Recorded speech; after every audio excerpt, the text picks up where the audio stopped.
Selama bertahun-tahun, Adolf Hitler mengekalkan imej awam yang kuat, berdisiplin dan mempunyai kawalan mutlak.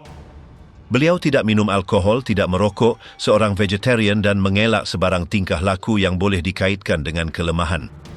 Di sebalik penampilan itu terdapat seorang lelaki yang amat taksub dengan badannya, dengan kebersihan, dengan ketakutan untuk jatuh sakit dan menua. Sejak muda beliau mengalami insomnia, sakit pencernaan, migraine, eksema kulit dan ketakutan yang berterusan terhadap kanser. Hubungannya dengan dokter adalah rumit. Beliau tidak mempercayai mereka, tetapi bergantung kepada rawatan yang berterusan. Beliau mencuba tonik, enema, diet ketat dan ubat tanpa preskripsi. Apa sahaja yang menawarkan penyelesaian pantas akan diterima. Kemudian, keadaan fizikal dan mentalnya akan diuruskan setiap hari dengan suntikan dan persediaan yang hanya dikawal oleh dokter pribadinya. Beliau tidak bertanya apa yang diterimanya. Beliau hanya mahu merasa lebih baik untuk teruskan. Keputusan politik yang paling penting berlaku semasa badannya diintervensi secara kimia. Sejarah rasmi menggambarkannya sebagai seorang diktator, tetapi beliau juga seorang pesakit yang senyap. Adakah beliau benar-benar yang memimpin negara, atau adakah ia dilakukan oleh badan yang disokong oleh ubat-ubatan yang membuat keputusan untuknya?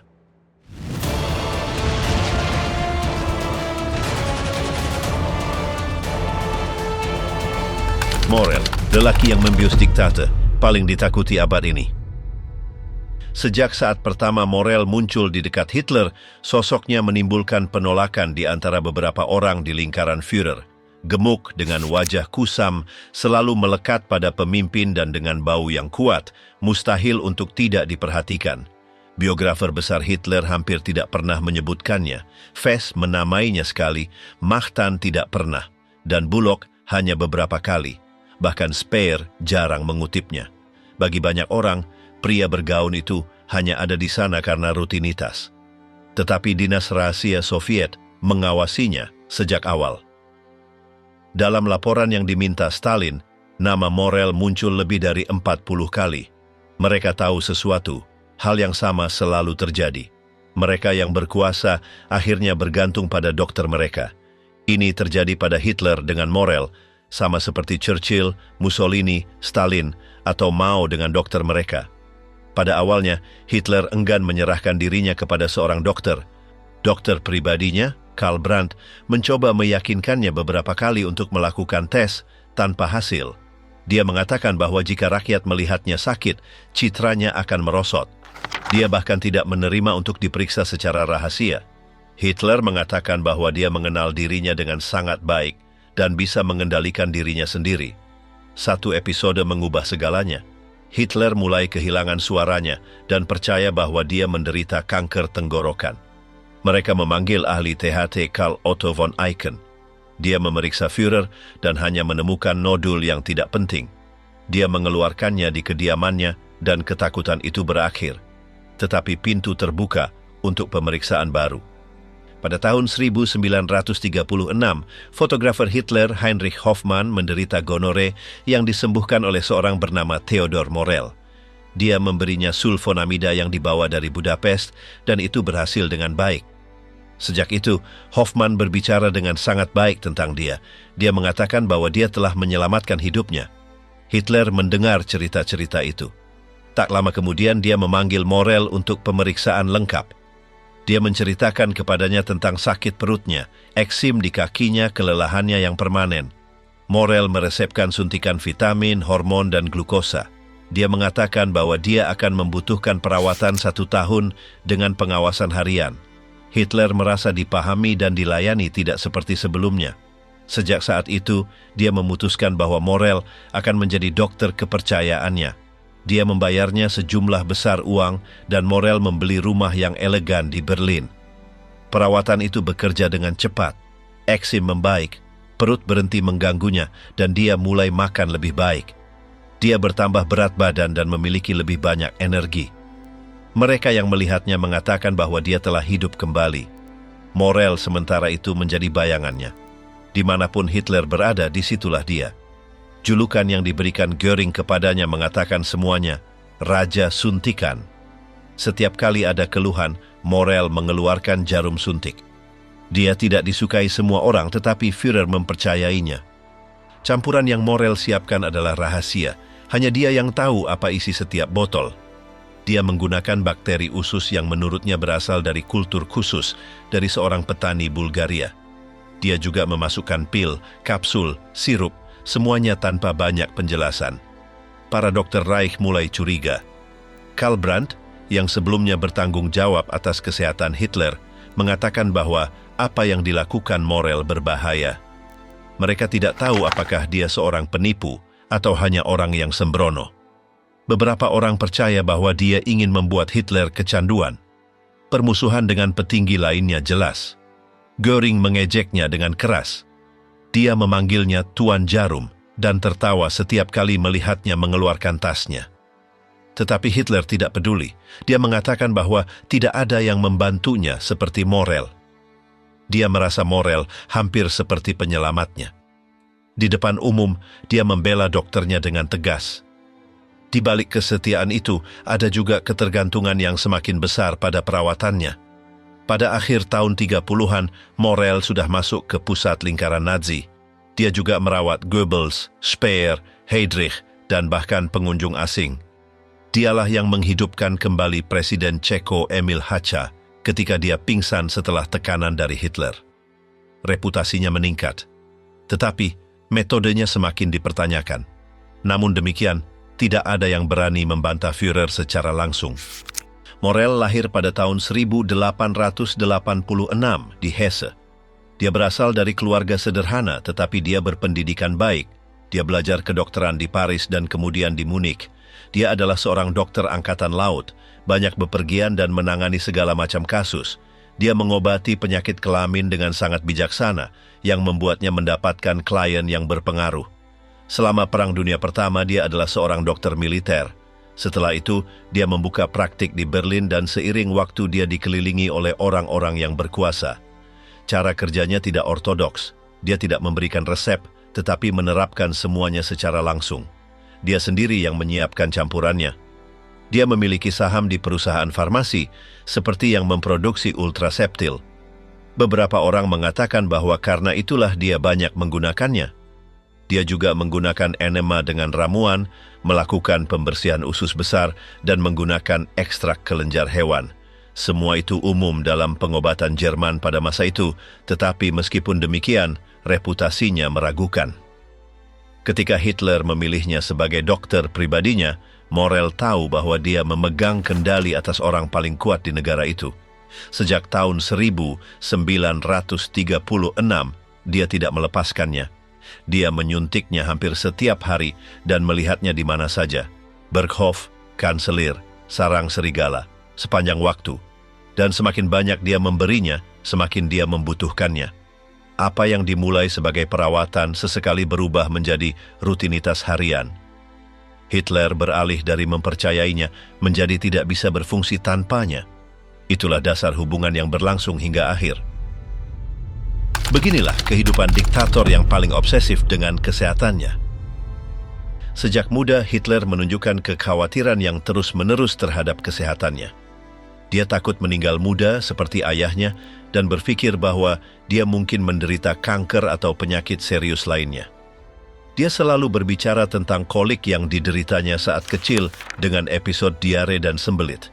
Dia mengaitkan ketidaknyamanan itu dengan kegugupan dan mengatakan bahwa itu lebih sering terjadi padanya ketika ada ketegangan di udara. Cara pandang tubuh sebagai termometer emosional ini menemaninya sepanjang hidupnya. Dia juga menderita insomnia sejak muda. Dia terbangun di tengah malam dan tidak bisa kembali tidur. Seiring waktu, dia mulai mencoba obat alami, seperti infus atau pil yang dia dapatkan di apotek tanpa resep. Dia tidak pernah minum apapun tanpa meneliti terlebih dahulu. Dia memiliki buku tentang tumbuhan, pengobatan alternatif, dan majalah kesehatan. Dia banyak mengobati diri sendiri sebelum bertemu Morel. Penyakit lain yang dideritanya selama bertahun-tahun adalah eksim di kakinya.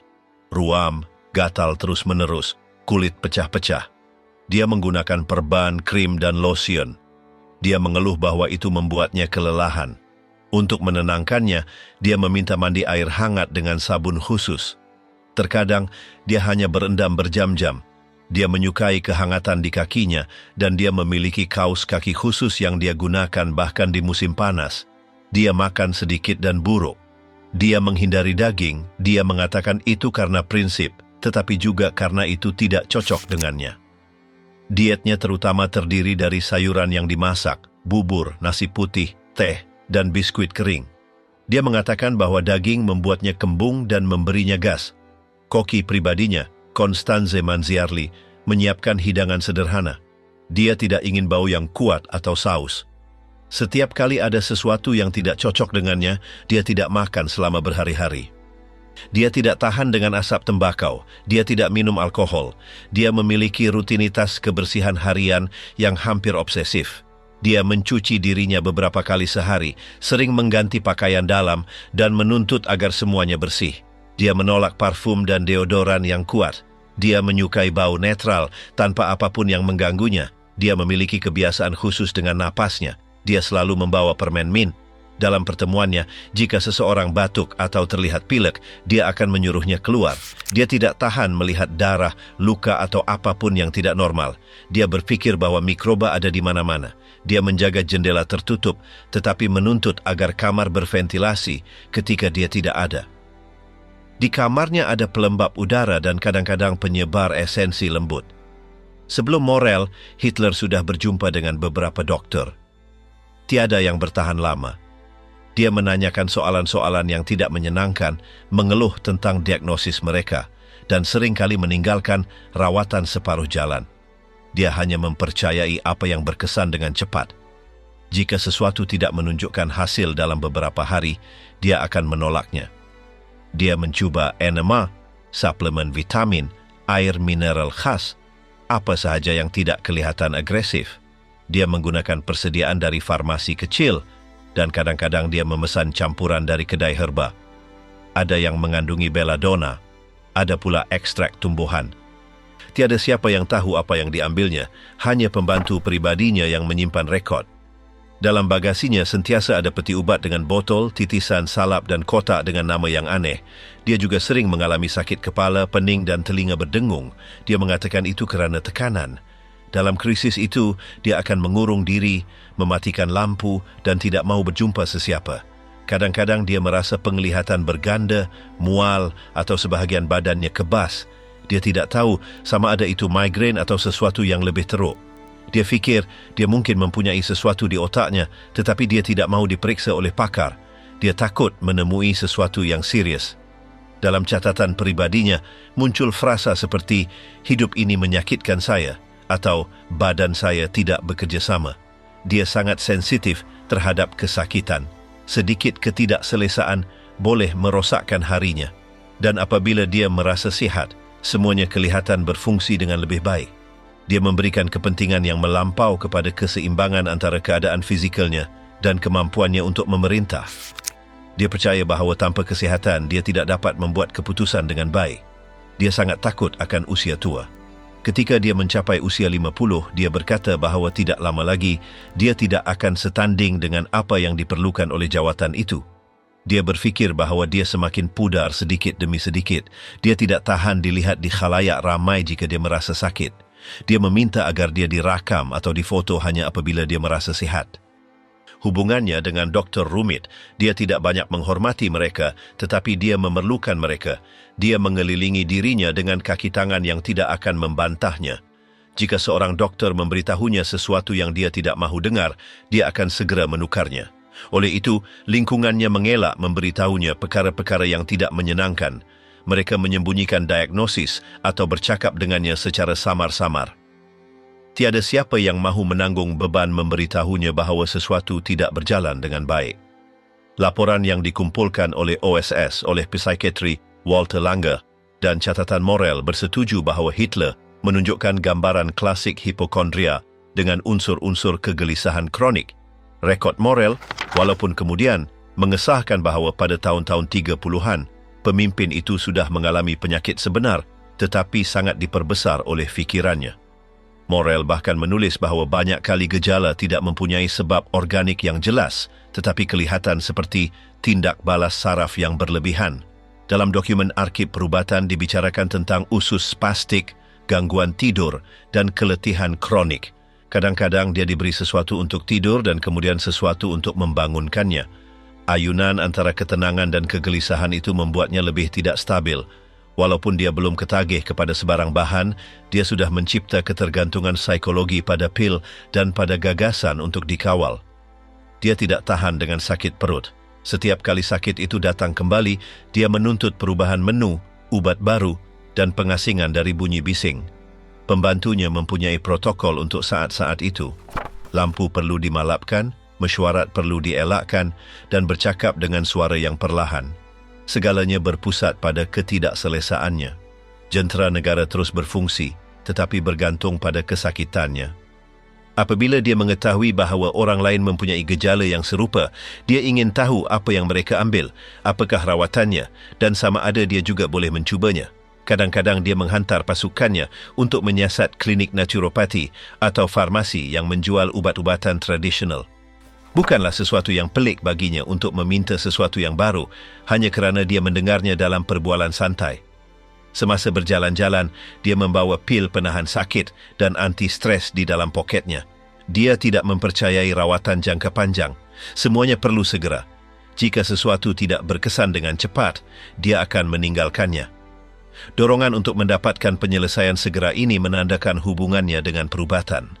Dia belum lagi berada di bawah kawalan mutlak Morel, tetapi jalan sudah disediakan. Cara dia melihat tubuh, ketakutan berterusannya terhadap penyakit, keperluannya untuk mengawal semuanya dari dalam, menjadikan profilnya sesuai untuk seseorang seperti Morel, mengambil alih.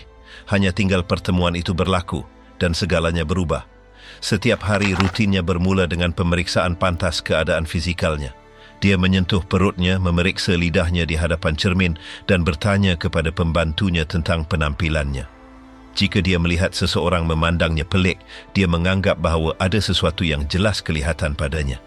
Jika dia mempunyai lingkaran hitam di bawah mata, dia menangguhkan mesyuarat.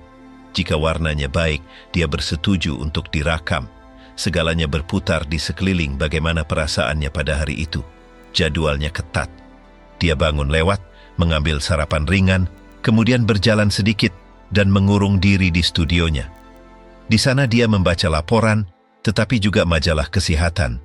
Dia mencatat resipi, menggariskan nasihat tentang tumbuhan pencernaan. Dia suka artikel tentang pembersihan dalaman. Kadang-kadang dia berpuasa selama beberapa hari untuk detoksifikasi. Dia mengatakan bahawa dengan cara itu badannya berehat. Dia mengarahkan pemasangan bilik mandi khas di semua kediamannya. Pancuran paip perlu dilaraskan dengan sempurna. Air mesti mempunyai suhu yang tepat. Jika tidak keluar seperti yang dia mahu, dia akan menjadi gelisah. Sabun mesti neutral, tanpa aroma. Dia tidak boleh menoleransi apa-apa yang wangi. Tuala sentiasa putih, lembut, dilipat 3. Itu adalah caranya mengawal apa yang dia boleh. Haiwan juga mempengaruhinya. Jika salah satu anjingnya sakit, dia meminta doktor haiwan memeriksanya di hadapannya. Dia ingin tahu sama ada ia berjangkit. Dia mengelak membelai haiwan yang sakit. Jika seorang pegawai bersin di dekatnya, dia akan dikeluarkan dari bilik. Jika seseorang mengatakan mereka mempunyai selasema, dia tidak akan melihat mereka lagi selama berminggu-minggu. Dia takut akan jangkitan seolah-olah ia adalah ancaman langsung. Tingkah laku ini tidak disembunyikan. Pembantunya mengetahuinya dan menerimanya. Mereka mempunyai senarai ubat-ubatan, diet, senaman pernafasan. Segalanya mesti ada di tangan. Jika dia merasa pening, mesti ada kerusi berdekatan. Jika kepalanya sakit, pil. Jika dia mudah marah, rancangan akan diubah. Dia juga mengawal tubuhnya, tetapi dari obsesi. Itu adalah permulaan yang sempurna untuk kemasukan Morel dan segala yang akan datang selepas itu. Formula kimia di sebalik kuasa Nazi. Sejak Morel menjadi doktor tetapnya, Hitler mula menerima rawatan berterusan yang semakin syarat dengan bahan. Dari tahun 1936, suntikan adalah sebahagian daripada kehidupan hariannya. Mula-mula adalah vitamin, kemudian tonik, dan tidak lama kemudian, compound mula memasukkan perkara lain. Morel menyuntiknya tanpa banyak penjelasan. Hitler mempercayainya secara membuta tuli. Dia cukup berpuas hati dengan merasa lebih baik, walaupun dia tidak tahu mengapa. Salah satu persediaan awal yang sering digunakan ialah Vitamultin Forte. campuran vitamin kompleks B dengan ekstrak haiwan. Ia diberikan kepadanya apabila dia mengalami penurunan tenaga. Dia juga menggunakan Mutaflor, produk berasaskan bakteria usus yang menurut Morel berasal dari petani Bulgaria. Dia mengatakan ia menyeimbangkan flora dan membantu usus. Sebenarnya apa yang dilakukannya adalah mengekalkannya bergantung. Dalam beberapa bulan, Morel mula menggunakan bahan yang lebih kuat. Glukosa untuk meningkatkan tenaganya, hormon untuk menguatkan badannya, malah campuran dengan kokain untuk melegakan masalah hidung dan tekak. Setiap produk diberikan dengan alasan untuk merawat penyakit tertentu, tetapi jumlah keseluruhan menghasilkan koktail berterusan dalam organisasinya. Kesan segera adalah jelas. Hitler merasa lebih baik. Dia tidur lebih sedikit, lebih bersemangat, dan boleh bercakap dengan lebih bertenaga dalam mesyuarat. Tetapi itu tidak bertahan lama. Beberapa jam kemudian, badannya meminta dos lagi, dan Morel sudah menyediakan yang seterusnya. Itu adalah rutin yang berulang selama bertahun-tahun. Setiap hari bermula dan berakhir dengan picagari. Morel menggunakan produk dari farmasinya sendiri. Kebanyakan daripadanya tidak diluluskan secara rasmi, tetapi dia menghasilkan dan mengawalnya. Salah satu yang paling kerap digunakan ialah Homburg 680 dengan ekstrak belladonna. Ia juga termasuk strychnine dan atropine yang hari ini dianggap berbahaya. Tetapi pada masa itu, ia diberikan seolah-olah ia adalah vitamin. Hitler tidak mempersoalkannya. Apabila tekanan meningkat, Morel meningkatkan dos. Di tengah-tengah keputusan ketenteraan atau apabila ada kunjungan penting, dia memberikan kombinasi yang mencampurkan glukosa, kafein, dan amfetamin. Tubuh Hitler menjadi sejenis eksperimen harian. Tiada orang lain yang tahu apa yang dia terima. Hanya Morel yang mempunyai akses kepada botol dan rekod. Salah satu detik penting ialah pada tahun 1941, semasa operasi Barbarossa. Hitler menghabiskan berjam-jam di katil, lemah kerana disenteri. Morel memberinya Pervitin, stimulan berasaskan methamfetamin. Ia memberikan tenaga segera, tetapi menghasilkan kejatuhan yang teruk selepas itu. Walaupun begitu, dia terus menggunakannya. Ia membolehkannya kekal terjaga, membuat keputusan, dan kelihatan mengawal. Dengan masa, Pervitin ditambah dengan bahan lain seperti Yokodal, opioid yang digunakan untuk sakit yang kuat. Juga Koramin, stimulan yang digunakan untuk mengatasi kesan sedatif. Dinamiknya bercanggah. Mereka memberinya sesuatu untuk tidur, kemudian sesuatu untuk membangunkannya, sesuatu untuk perut, dan kemudian sesuatu yang mengganggu dia. Keseimbangan tidak pernah tercapai. Setiap lawatan perubatan adalah peluang untuk bahan baru. Jika dia mengeluh sakit perut, mereka memberinya sesuatu yang baru. Jika dia mengalami insomnia, kompaun lain. Jika dia merasa lemah, suntikan lain. Tubuh Hitler berfungsi sebagai sistem yang sentiasa menyesuaikan diri. Dan Morel mempunyai kebebasan penuh untuk melakukan apa sahaja yang dia mahu. Pembantu Hitler melihat perubahan itu. Kadang-kadang dia mudah marah, kadang-kadang lain pula dia menjadi hyperaktif. Ada hari-hari di mana dia tidak dapat berdiri dan ada hari-hari lain pula di mana dia bercakap tanpa henti. Tiada siapa yang tahu bahan apa yang diambilnya setiap hari, malah dia sendiri pun tidak tahu. Hanya Morel yang mencatatnya di dalam buku nota yang dibawanya sepanjang masa. Dalam mesyuarat penting, Morel akan muncul dengan beg bimbitnya. Jika Hitler pucat, dia akan menyuntik sesuatu. Jika dia menggigil, dia akan menyuntik sesuatu yang lain. Keputusan pemimpin seringkali terikat dengan suntikan-suntikan sebelum itu. Beberapa laporan mengatakan bahawa sebelum menandatangani dokumen penting tertentu, dia telah menerima gabungan perangsang. Itu bukan kebetulan. Morel mengatur mood Führer dengan suntikan. Campuran dadah mempengaruhi persepsi. Hitler kadang-kadang tidak tidur berhari-hari. Kemudian dia menghabiskan hari-hari lain tanpa dapat bangun. Badannya memasuki kitaran hiperaktif dan keletihan, dan setiap gejala baru dirawat dengan lebih banyak ubat. Tiada henti. Ritma sentiasa sama, tindakan, kejatuhan, pampasan. Dalam dokumen perubatan ditemui senarai lebih dari 70 bahan yang berbeza. Vitamin, hormon, analgesik, antispasmodik, sedatif, laksatif, stimulan, antibiotik. Semua itu melalui badannya setiap minggu. Tiada pemimpin lain menerima sesuatu yang serupa. Hanya Hitler yang mempunyai rawatan harian dan rahsia itu. Morel tidak pernah membincangkannya dengan doktor lain. Dia tidak meminta pendapat kedua, dia melakukan semuanya sendiri. Jika ada yang bertanya, dia akan mengatakan semuanya terkawal, tetapi dia sendiri pun tidak jelas tentang kesan begitu banyak campuran. Sesetengah bahan berinteraksi antara satu sama lain, yang lain menyebabkan kesan bertentangan. Badan Hitler adalah bom kimia yang berterusan. Yang paling serius ialah Hitler sendiri tidak tahu apa yang dia terima. Dia mempercayai Morell sepenuhnya. Dia tidak pernah meminta nama produk. Jika dia sakit, dia hanya berkata, panggil Morell. Dan apabila dia merasa sehat, dia mengaitkannya dengan rawatan. Ketergantungan itu menjadi total. Dia tidak lagi membuat keputusan tanpa melalui suntikan terlebih dahulu. Begitulah sistemnya berfungsi. Seorang diktator dalam perang dibimbing oleh dos harian yang mengekalkannya aktif, tetapi semakin jauh dari keadaan semula jadi. Badan itu bertahan, tetapi fikirannya sudah terperangkap dalam litar kimia yang dikawal sepenuhnya oleh Morell. Pervitin, pil yang membuat Hitler dan tentaranya gila. Sebelum Hitler menjadi sangat bergantung, Jerman sudah dilanda demam kimia. Di jalanan, farmasi, dan barak, pervitin dijual tanpa resep. Itu adalah metamfetamin dalam bentuk pil. Para ibu rumah tangga menggunakannya untuk mendapatkan lebih banyak energi, pelajar untuk begadang, dan terutama tentara. Reich ketiga menjadikan obat ini sebagai alat perang tambahan. Perusahaan Temmler bertanggung jawab memproduksinya. Dalam waktu singkat, produksi meningkat dari ribuan menjadi jutaan unit.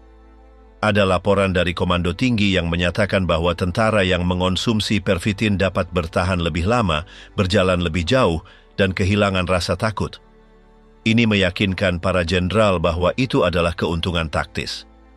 Dalam kampanye seperti invasi ke Prancis atau Polandia, bertonton didistribusikan. Tentara sendiri merancang rencana logistik untuk mendistribusikannya ke garis depan.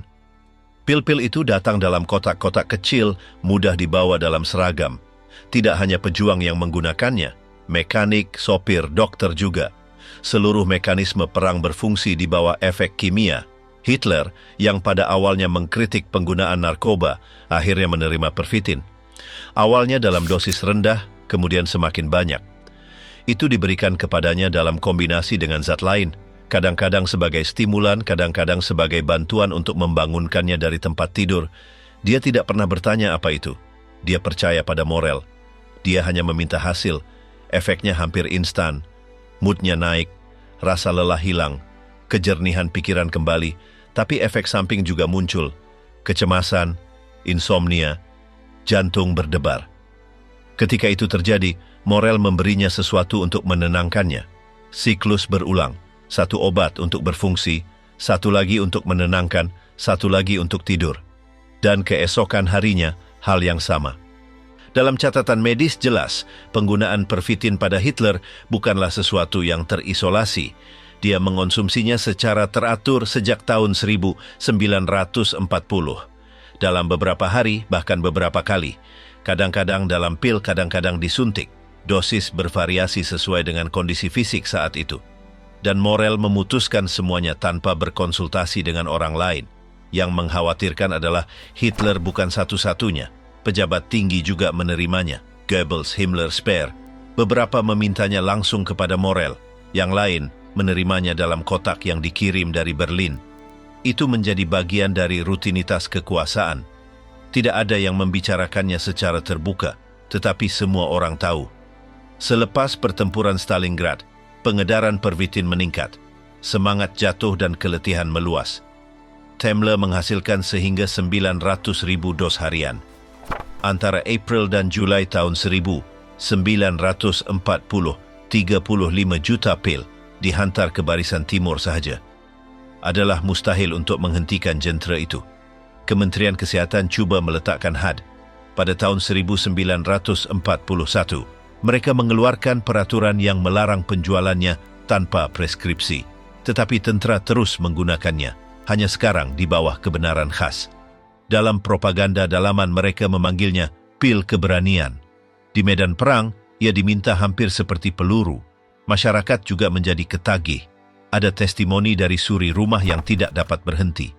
Pelajar yang mengambilnya sebelum peperiksaan. Pekerja yang menggunakannya untuk bekerja 2 shift. Dadah itu beralih dari bantuan sekali-sekala kepada keperluan yang berterusan, dan itu dapat dilihat pada keadaan fizikal ramai orang. Hitler mengikuti corak yang sama, kesihatannya semakin lemah. Badan tidak lagi bertindak balas dengan cara yang sama, tetapi daripada berhenti, dia meningkatkan dos. Morel menyesuaikannya dengan dadah lain untuk mengekalkan keseimbangan. Hasilnya adalah campuran yang tidak stabil, tetapi berfungsi dalam jangka pendek. Setiap kali Führer kelihatan keletihan, Morel akan muncul dengan beg bimbitnya. Metamfetamin menjadi satu lagi bahan dalam perang. Ia tidak muncul dalam laporan rasmi, tetapi ia ada dalam setiap keputusan, dalam setiap perarakan, dalam setiap ucapan. Dalam Hitler, ia adalah sebahagian daripada rutin pribadinya. Tanpa itu, banyak hari dia tidak dapat bangun dari katil. Koktel maut yang menopang Führer. Selain pervitin, Hitler juga mula menerima bahan lain yang sama kuatnya. Salah satunya ialah kokain yang digunakan oleh Morel dalam bentuk titisan hidung. Dia mengatakan ia adalah untuk melegakan kesesakan dan masalah pada sinusnya, tetapi ia juga membantu menjernihkan fikirannya. Titisan ini pada mulanya sekali-sekala menjadi kerap. Ia bukan titisan biasa. Ia mengandungi kokain bercampur dengan adrenalin. Kesannya cepat. Hitler merasa lega serta-merta, bercakap dengan lebih jelas dan kurang masalah bernafas. Masalahnya ialah, selepas beberapa jam, gejala kembali, tetapi lebih teruk. Morel menyelesaikannya dengan dos lain. Oleh itu, rutin yang bermula sebagai sesuatu yang sekali-sekala menjadi sebahagian daripada kehidupan hariannya. Kokain digunakan dalam perubatan pada masa itu, tetapi dalam dos yang lebih terkawal. Dalam kes Hitler, tiada pengawasan luaran. Semuanya melalui tangan Morel. Jumlah tidak direkodkan, begitu juga kekerapan yang tepat. Hanya catatan umum kekal dalam buku nota doktor. Ketergantungan itu ketara. Jika dia tidak diberi titisan itu, dia akan menjadi mudah marah, hilang sabar, dan tidak mahu bercakap dengan sesiapa. Satu lagi ubat penting ialah Eukodal, opioid yang berasal dari oksikodon. Ia digunakan dalam kes sakit yang teruk, seperti sakit perut yang dialami Hitler selama bertahun-tahun. Ia adalah bahan ketagihan, tetapi Morel menggunakannya sebagai sebahagian daripada campuran biasanya. Apabila Führer mengeluh sakit, Eukodal muncul sebagai penyelesaian cepat. Gabungan Eukodal dengan kokain dan metamfetamin menghasilkan kesan yang dipanggil speedball, campuran stimulan dan depresan. Ini mencipta perasaan gembira yang kuat dan kemudian kejatuhan yang sama kuatnya. Hitler memasuki kitaran euforia dan keletihan.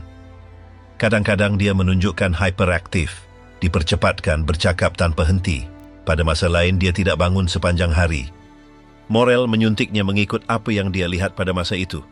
Jika Hitler sakit, Eukodal. Jika dia lesu, pervitin. Jika hidungnya tersumbat, titisan kokain.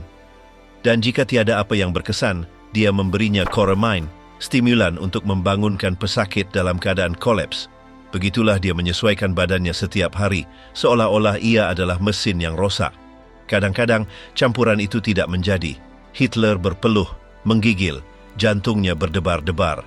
Dia gelisah pada waktu malam dan tidak boleh tidur. Kemudian Morel memberinya bromida atau barbiturat.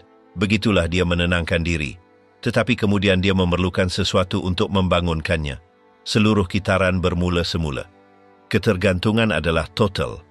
Dalam laporan arsip perubatan, sekurang-kurangnya 70 bahan berbeza yang diberikan Morel kepadanya dalam tempoh 5 tahun terakhir direkodkan. Banyak daripadanya adalah eksperimental atau disediakan mengikut pesanan. Ada yang tidak mempunyai nama komersial pun. Mereka datang dalam botol tanpa label dan hanya Morel yang tahu apa kandungannya. Terdapat juga ekstrak kelenjar haiwan, tonik berasaskan alkohol, dan persediaan dengan bahan seperti belladonna, kafein, strychnine atau atropine. Ia digunakan untuk menenangkan sistem saraf, merangsang jantung atau memperbaiki penghadaman. Tetapi apabila bercampur antara satu sama lain, ia mencipta kesan yang tidak dapat diramalkan. Morel tidak pernah memberitahunya tentang risiko itu. Hitler percaya bahawa segala-galanya adalah ubat biasa. Dia tidak pernah meminta pendapat kedua atau membenarkan doktor lain menyemak rawatan. Apabila seseorang menyatakan keraguan, topik itu akan dipotong. Tiada siapa di sekelilingnya berani mempersoalkan Morel. Dia mempunyai akses langsung kepada tubuh diktator tanpa penapis. Seiring tahun berlalu, bilangan suntikan harian meningkat. Pada mulanya hanya 1 atau 2, kemudian mencapai 6 atau lebih. Ada yang untuk bangun, yang lain untuk melegakan kesakitan, dan yang lain hanya untuk mengekalkannya stabil. Setiap dos menjauhkannya sedikit lagi dari keadaan semula jadinya. Hitler yang bercakap dalam ucapan bukan lagi sama tanpa rutin kimianya.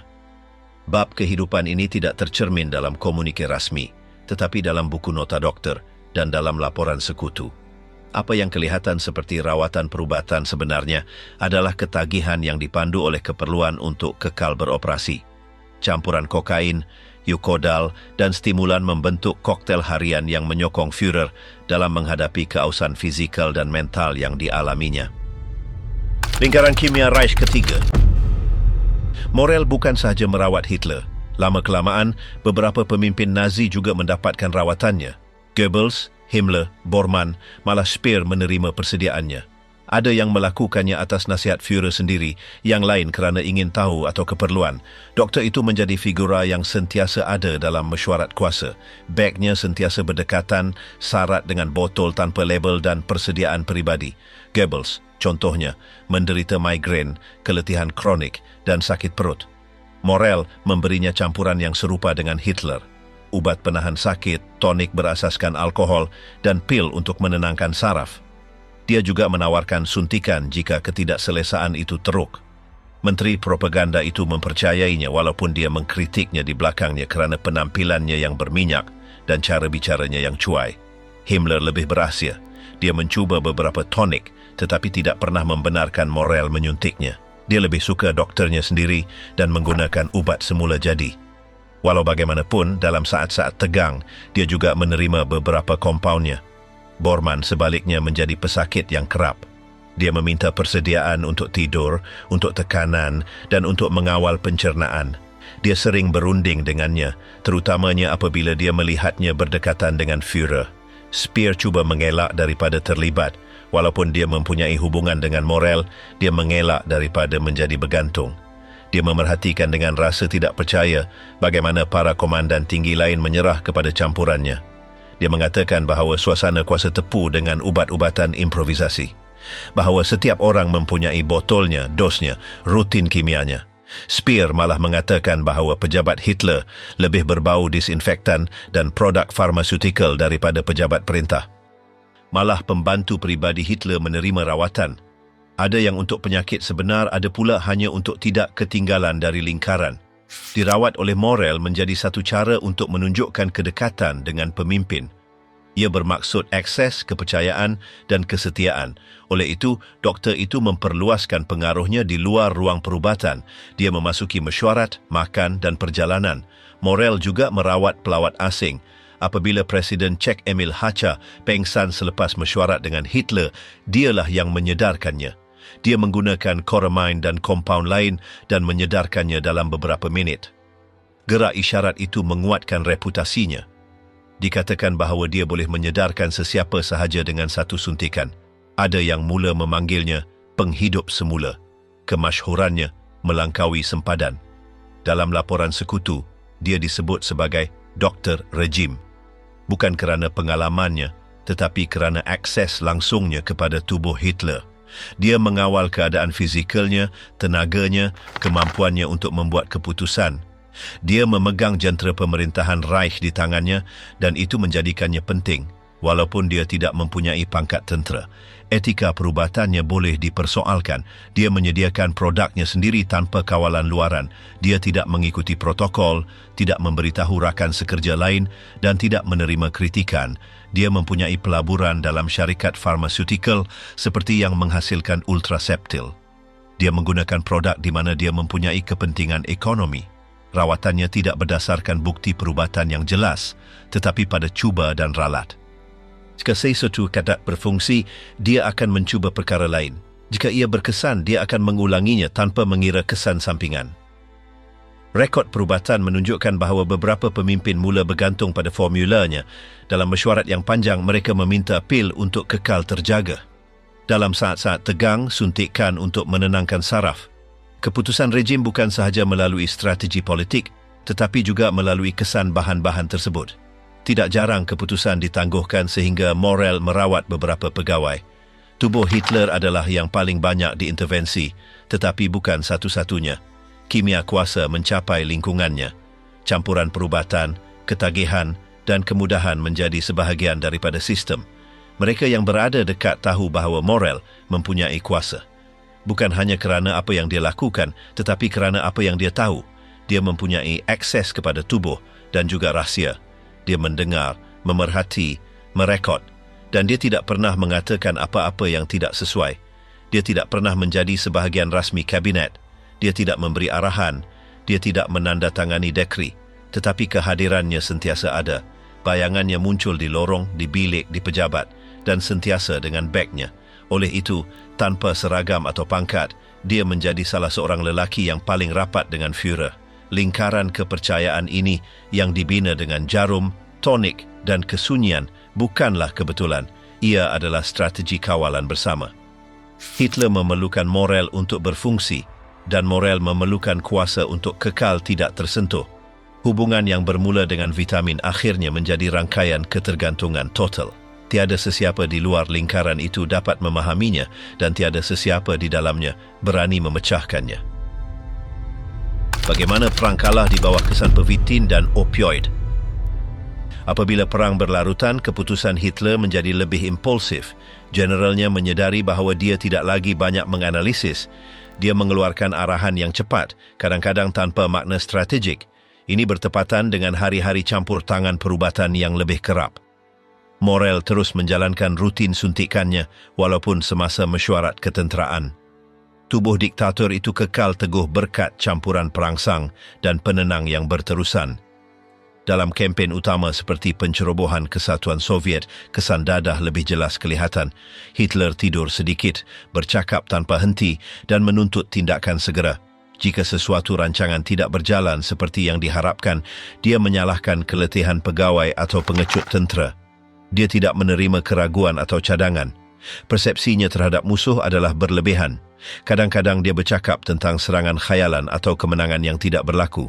General seperti Guderian atau Rommel mula tidak percaya. Mereka melihat perubahan mendadak dalam moodnya. Suatu hari dia euforia, keesokan harinya dia muram. Hubungan dengan komandonya menjadi tegang.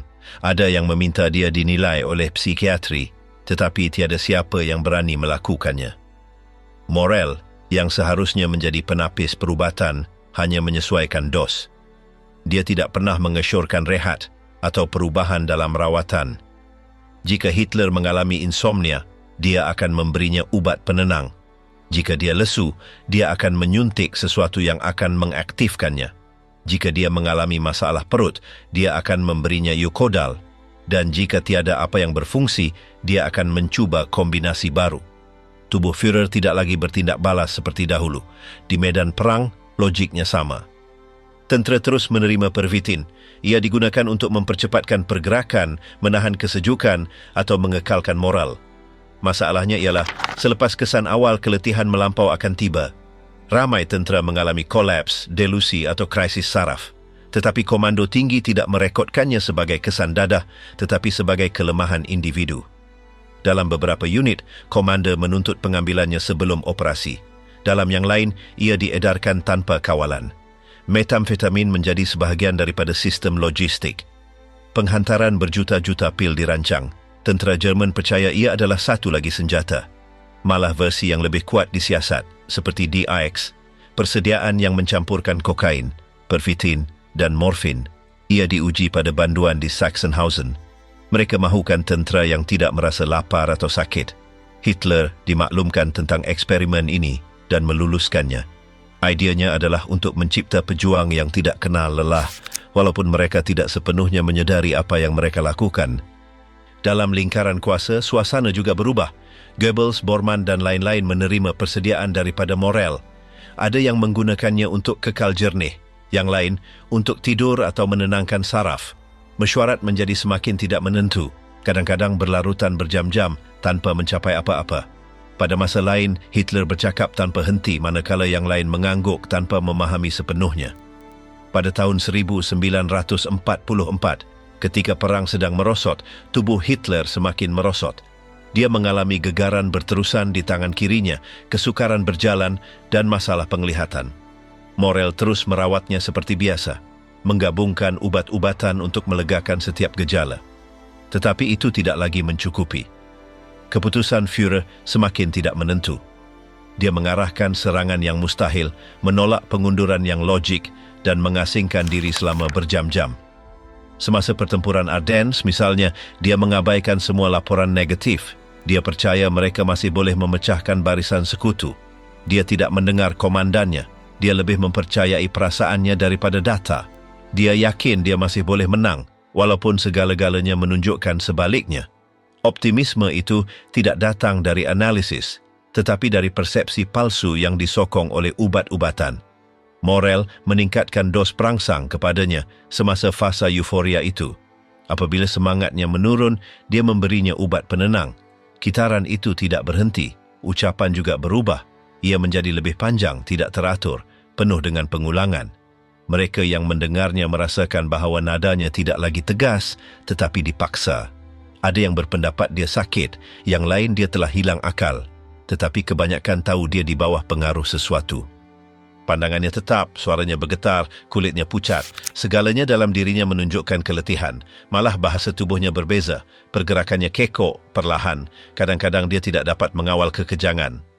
Dalam rekod Bunker Berlin, lawatan Morel yang berterusan direkodkan sehingga akhir. Walaupun pada hari-hari terakhir, dia masih memberinya suntikan. Apabila dia tidak dapat berjalan dengan baik lagi, mereka membantunya duduk. Dia terus menandatangani dokumen, tetapi tanpa benar-benar tahu apa yang dia lakukan. Mereka di sekelilingnya bertindak seolah-olah semuanya masih normal, walaupun mereka tahu bahawa keruntuhan sudah dekat. Beberapa pegawai SS mengeluh tentang keadaan mental Führer. Mereka mahu menangguhkan mesyuarat. Tetapi tiada siapa yang mengatakannya dengan lantang. Perang bukan sahaja kalah di medan perang. Ia juga runtuh dalam kepala yang dipenuhi bahan kimia. Dadah bukan sahaja menjejaskan tubuhnya, tetapi juga kemampuannya untuk memahami apa yang berlaku. Morel tidak pernah menghentikannya. Dia hanya membiarkannya berfungsi selama mungkin. Dan sementara rejim itu runtuh, Führer terus bergantung pada suntikan harian untuk kekal berdiri. Begitulah berakhirnya kitaran yang bermula hampir 10 tahun sebelumnya dengan suntikan vitamin yang mudah. Pada minggu terakhir hidupnya, Hitler tidak lagi makan. Dia tidur seketika dan kekal terjaga hanya dengan perangsang. Dia hampir tidak dapat bercakap. Dia membaca laporan dengan suara perlahan dan memberi arahan yang tidak dipatuhi. Berlin dikepung. Tiada sesiapa yang menjangkakan jalan keluar, tetapi dia terus menerima suntikannya. Dalam dunia dalamnya, dia masih percaya dia boleh menentang. Di luar, semuanya sudah hilang. Tubuh Hitler, 150 botol gemetar dan kegilaan. Setelah kejatuhan Reich ketiga, dokumen-dokumen yang menjelaskan secara terperinci keadaan medis Hitler mulai bermunculan. Kebanyakan berasal dari arsip pribadi Morel yang telah menyimpan catatan klinis, resep, dan observasi harian. Laporan sekutu, seperti yang disusun oleh OSS, juga ditambahkan di mana psikiater Amerika berusaha merekonstruksi profil psikologis dan fisiknya. Semua sepakat pada hal yang sama, Hitler bukan hanya seorang pemimpin politik dan militer, tetapi juga pasien kronis yang dijaga tetap aktif secara artifisial. Ketika Soviet memasuki Berlin, mereka tidak menemukan tubuh Führer dalam kondisi untuk autopsi lengkap. Menurut kesaksian hari-hari terakhir, Hitler menghabiskan berjam-jam tidur dengan pernapasan tidak teratur. Dia hanya bangun untuk makan sesuatu atau menandatangani dokumen tanpa memahami sepenuhnya. Morel sudah tidak merawatnya. Dia telah dikeluarkan dari bunker beberapa hari sebelumnya. Beberapa mengatakan itu karena tekanan dari lingkungannya yang sudah tidak mempercayainya. Yang lain percaya itu adalah keputusan Hitler sendiri, melihat bahwa tubuhnya tidak merespons. Catatan Morel menunjukkan bahwa dalam 6 bulan terakhir Hitler menerima lebih dari 30 zat berbeda secara terus-menerus. Koktail itu termasuk steroid, morfin, metamfetamin, barbiturat, vitamin pekat, garam bismut, ekstrak kelenjar, hormon seks, stimulan sistem saraf dan penenang. Setiap hari adalah campuran yang berbeda, disesuaikan dengan gejala saat itu. Jumlahnya tidak pernah dikurangi. Sebaliknya, semakin lemah dia, semakin banyak yang diberikan kepadanya. Setelah perang, dokumen-dokumen tersebut dianalisis oleh beberapa tim medis. Salah satu yang paling terperinci adalah dari Dr. Leonard Heston yang meninjau catatan Morell dan menyimpulkan bahwa Hitler menunjukkan gambaran ketergantungan kimia yang parah. Dia juga menunjukkan tanda-tanda Parkinson mungkin disebabkan atau diperparah oleh obat-obatan. Keadaan neurologisnya pada tahun 1945 tidak stabil. Dia menunjukkan tremor, kekakuan otot, kehilangan koordinasi, dan kelambatan mental. Dia tidak lagi bereaksi seperti dulu. Dinas Rahasia Inggris juga mengumpulkan laporan. Beberapa perwira SS yang ditangkap menyatakan bahwa Hitler mengalami episode disorientasi, melupakan nama, dan mengulangi perintah tanpa menyadarinya. Mereka mengaitkannya dengan stres, tetapi dokter sekutu melihat hal lain. Kombinasi kemerosotan fisik dan kerusakan neurologis yang disebabkan oleh penyalahgunaan zat yang berkepanjangan. Diktator paling ditakuti di Eropa akhirnya menjadi pasien yang tidak dapat bertahan tanpa bantuan kimia. Kesaksian mereka yang melihatnya pada hari-hari terakhirnya mengukuhkan idea ini. Penampilannya seperti orang tua yang sakit, bongkok, dengan kulit kelabu, mata cekung, dan tangan gemetar. Dia berjalan dengan sukar, memerlukan sokongan untuk bangun, dan kadang-kadang bercakap sendirian. Dia tidak mandi secara teratur, makan sedikit, dan menolak sebarang jenis hubungan emosi. Itu adalah tubuh yang letih berfungsi hanya dengan suntikan Morell. Apabila sekutu memeriksa peti ubat yang ditemui di bunker, mereka menemui lebih daripada 150 botol, banyak yang tanpa label yang jelas. Ada yang mengandungi bahan yang sudah diharamkan di negara lain. Terdapat sisa kokain, kodein, atropin, dan juga persediaan eksperimen dengan iodin dan merkuri. Semua itu telah melalui tubuh Hitler, tanpa pengawasan klinikal yang sebenar, tanpa diagnosis yang tepat, hanya dengan intuisi seorang dokter yang mencampur adukkan segala-galanya berdasarkan kesan serta-merta. Kes itu menjadi objek kajian. Di University, Makmal, dan persidangan perubatan, pesakit A dibicarakan sebagai contoh ekstrim politisasi perubatan. Seorang pemimpin yang dirawat seperti mesin yang tidak boleh berhenti. Setiap gejala diperbetulkan dengan ubat lain tanpa mengendahkan punca sebenar. Setiap kejatuhan ditutup dengan dos baru. Perubatan berhenti menjadi kesihatan dan menjadi alat untuk mengekalkan kuasa. Arsip Morell hari ini disimpan sebagai bukti bagaimana seorang dokter tanpa batasan boleh mempengaruhi nasib sebuah negara. Nota-nota itu menunjukkan seorang pesakit yang meminta bantuan tetapi tidak menerima kelemahan. Seorang dokter yang bertindak balas dengan suntikan dan pil, dan sistem yang membenarkan itu tanpa mempersoalkannya. Arsip itu termasuk lebih daripada 1.100 catatan klinikal, banyak yang ditulis dengan tulisan cepat, penuh dengan singkatan, kuantiti singkatan. Terdapat helaian longgar, sampul surat dengan serbuk ubat yang dihancurkan, dan resipi yang ditulis dalam kod. Hanya Morell yang dapat memahaminya. Beberapa campuran tidak pernah dikenal pasti dengan pasti. Beberapa formula yang dia gunakan setiap hari adalah ciptaannya, tidak pernah diluluskan oleh mana-mana pihak berkuasa kesihatan. Doktor sekutu menemui bahan yang pada tahun 1940 sudah diharamkan di bahagian lain Eropah. Suntikan dengan sulfat strychnine, derivatif arsenik, dan campuran berasaskan merkuri. Ia digunakan untuk merangsang sistem saraf, tetapi juga menyebabkan kesan sampingan yang teruk. Hitler menunjukkan gejala yang bertepatan dengan kesan-kesan tersebut. Cirit-pirit kronik, penglihatan kabur, disorientasi malam, sakit otot. Semua itu didokumenkan dalam laporan walaupun Morell tidak pernah menganggapnya sebagai alasan untuk menghentikan rawatan. Terdapat juga petunjuk bahawa Morell melakukan ujian klinikal kecil dengan Hitler sebagai satu-satunya pesakit. Dia menukar dos, menggabungkan bahan dan mencatat kesannya. Tiada semakan saintifik, tiada pengawasan, hanya catatan peribadi seperti bertindak balas dengan baik atau sedikit peningkatan. Dalam beberapa kes, apabila hasilnya negatif, dia hanya mengabaikannya. Selepas perang, figura Morel disiasat. Soviet menyoalnya. Sekutu menemu bualnya. Tetapi dia tidak pernah didakwa sebagai penjenayah perang. Dia meninggal dunia pada tahun 1948 setelah mengalami pelbagai masalah kesihatan. Bulan-bulan terakhirnya dihabiskan di hospital dengan gejala yang serupa dengan yang dia sendiri sebabkan pada pesakitnya yang paling terkenal, gegaran, kekeliruan, kelemahan. Dia meninggal dunia tanpa menghadapi mahkamah. Sejarah perubatan Hitler hari ini adalah satu amaran. Bukan sahaja tentang penggunaan dadah dalam kuasa, tetapi juga tentang kesunyian yang menyelubunginya. Tiada siapa yang berani memberitahunya untuk berhenti. Tiada siapa yang menghentikan Morel. Kabinet, Jeneral Pembantu, semua tahu dia disuntik sesuatu setiap hari, tetapi semua memandang ke arah lain. Hasilnya adalah seorang pemimpin yang terputus dari realiti, ditopang oleh rutin kimia tanpa kawalan. Warisan klinikal Hitler tidak kekal dalam buku sejarah politik, tetapi dalam rekod perubatan yang penuh dengan coretan, singkatan dan kombinasi yang mustahil. Rejim yang ditopang oleh ketakutan, propaganda dan perang, tetapi juga oleh bahan kimia. Kisah seorang diktator yang memerintah di bawah kesan bahan setiap hari sehingga minit terakhir hidupnya.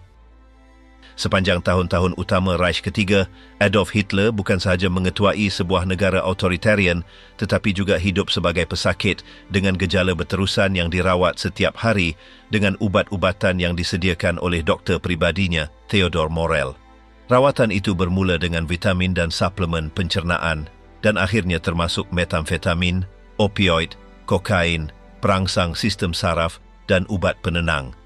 Setiap gejala dirawat dengan bahan yang berbeza. Sakit perut, insomnia, keletihan atau kegelisahan menerima penyelesaian segera. Lama-kelamaan, kombinasi ini menjadi rutin. Tiada pengawasan luaran. Doktor lain tidak dirujuk. Keputusan klinikal dibuat secara peribadi dan dilaksanakan tanpa gangguan. Kesan-kesan itu jelas kelihatan. Hitler mengalami gegaran, kekejangan otot, episod disorientasi, kesukaran bercakap dengan jelas, dan kebergantungan sepenuhnya pada dos yang diterimanya. Keputusan politik dan ketenteraan yang paling penting dibuat ketika tubuhnya berada di bawah kesan harian persediaan yang tidak terkawal. Walaupun begitu, tiada siapa yang campur tangan. Lingkungannya tahu dia menerima suntikan berterusan. General, pembantu dan menteri menyaksikan perubahan fizikal dan emosinya, tetapi tiada siapa yang mempersoalkan kesinambungan rawatan. Dos dikekalkan sehingga hari-hari terakhir hidupnya, walaupun dia tidak lagi dapat bangun sendiri atau memahami sepenuhnya dokumen yang ditandatanganinya. Arkib klinikal Morel mengesahkan bilangan dan jenis bahan yang digunakan. Lebih daripada 150 botol ditemui di bunker. Ada yang mengandungi produk eksperimen, yang lain sudah diharamkan di negara lain. Semua telah diberikan tanpa kawalan rasmi. Sejarah perubatan Hitler menunjukkan bagaimana seorang ketua negara disokong secara buatan oleh sistem kimia. Tubuhnya tidak dikekalkan oleh kesihatan, tetapi oleh keperluan berfungsi.